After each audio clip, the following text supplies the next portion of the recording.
Assalamualaikum warahmatullahi wabarakatuh. Hello everyone, ladies and gentlemen. Before I started this speech, I would like to introduce myself first. My name is Salsabilah from Surveillance Epidemiology major. It's such an honor and privilege that I can be here today.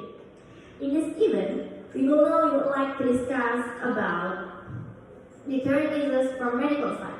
Our specific topic is the current issues about disease. I think a lot of people in here may know about what I mean some issues about disease. Let's see like COVID-19. COVID-19 is a pandemic, and from that we all know and make a conclusion that is a global problem, and it will become a challenge for a medical personnel in this world. But on this occasion, I don't want to explain about how this COVID-19 can spread so widely in this world, but I would like to discuss about how this COVID-19 can be a terrible disease in this world. This pandemic of COVID-19 gives all people many effects, such as from education, economic, and our scope of interaction. During this pandemic, there is a rule that we must stay at home, right? The government made the regulation so that there will be no transmission of this virus in the community. The decision is a form of government concern for the community, but there are negative things that we can also get from this regulation. Why I can say that? Other similar regulations such as quarantine, self-isolation, activities at home, and so on, cause serious impact that lead to mental health. The impact of COVID-19 is not only on psychical health, but also affect the mental health of millions of people, both those who are directly exposed to the virus and those who are not. All people know that mental illness has no prejudice. It affects people of every age, religion, country, and economic status. It doesn't discriminate between Republicans or Democrats even. The focus on handling the COVID-19 pandemic around this world direct people's attention from the psychological factors borne by individuals as a consequence of the pandemic. Mental health problems that arise as a result of the COVID-19 pandemic can develop into long-lasting health problems. Public health emergency status established by the World Health Authorities by carrying out social restriction and self-isolation or quarantine, as well as restricting the movement of people will affect the mental health of a population. This case explains that the COVID-19 pandemic is triggering mental health problems at an alarming stage.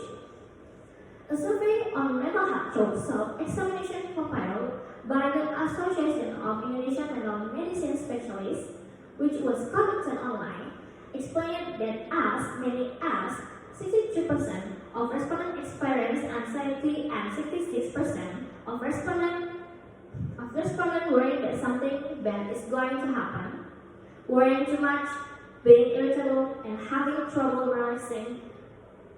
Symptoms of severe psychological post-traumatic stress experienced by 46% of respondents. Symptoms of moderate psychological post-traumatic stress experienced by 33% of respondents.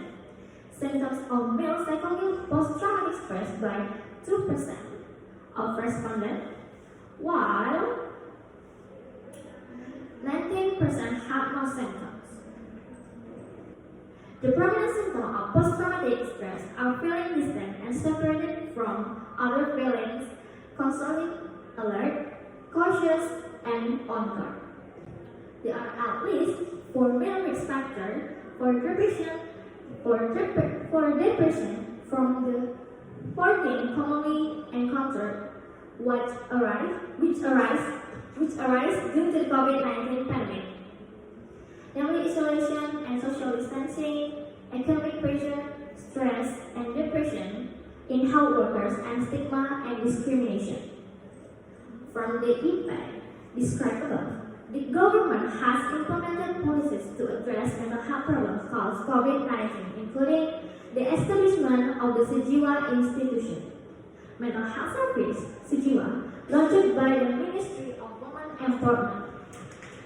The establishment of the Sejiwa Institution, Mental Health Service, launched by the Ministry of Women Empowerment and Child Protection, together with the Presidential Staff of Health, Ministry of Communication and Information Technology, National Disaster Management Agency, Indonesian Psychological Association, and PT Telkom is now even a year running.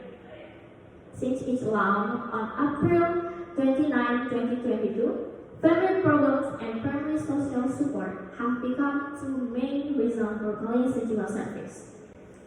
Sejiwa Service are the government response to ensure the fulfillment of people's mental health right during the COVID-19 pandemic. The reason is not only psycho health, but the COVID-19 also poses challenges and brings big implications for the psychological condition of the community. The World Health Organization emphasized the consequence of our life that has changed so much due to the COVID-19 pandemic. In fact, nearly 1 million people live with mental health disorder. 3 million people die each year from the harmful use of alcohol, and 1 person dies every 40 seconds due to suicide. Currently, millions of people around the world have been affected by the COVID-19 pandemic, which has had an adverse impact on people's mental health condition. We need to send simple message to our national leader. Mental health matters and must be taken seriously. It's time to act for mental health and past comparison mental health bills this year. I hope what I say can be useful and hopefully in the future the handling of cases regarding mental health can continue to develop. Thank you for your attention. I say goodbye and good afternoon.